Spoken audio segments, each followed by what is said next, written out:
Bonjour et bienvenue dans le Vendredi c'est permis en vidéo. Nous souhaitons aujourd'hui vous parler de la gestion du retour d'absence.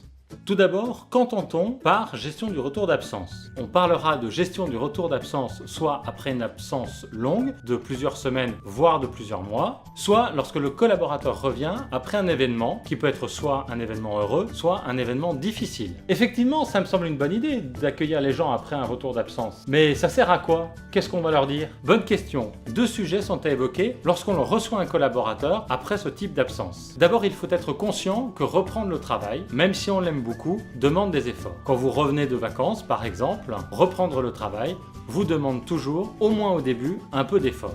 Il faut donc recevoir votre collaborateur pour vous assurer que son niveau d'énergie est suffisant pour une bonne reprise de son travail. Si ce n'est pas le cas, il faudra l'aider et le valoriser pour qu'il retrouve un peu d'énergie pour reprendre le travail dans de bonnes conditions. Ok, ça me paraît très bien comme début, mais est-ce qu'il n'y a pas d'autre chose à envisager pendant cet entretien? Effectivement, pendant l'absence de votre collaborateur, les choses ont forcément évolué dans l'entreprise. Des changements de poste sont peut-être intervenus, des changements de logiciel, des événements avec le client. Il est important d'informer votre collaborateur de tous ces changements. Il peut y avoir aussi beaucoup d'autres événements pour lesquels le collaborateur a besoin d'être remis à niveau et informé. Si vous aussi vous posez des questions sur ce sujet, n'hésitez pas à nous en faire part, nous y répondrons ensemble avec plaisir. À dans 15 jours et bon management!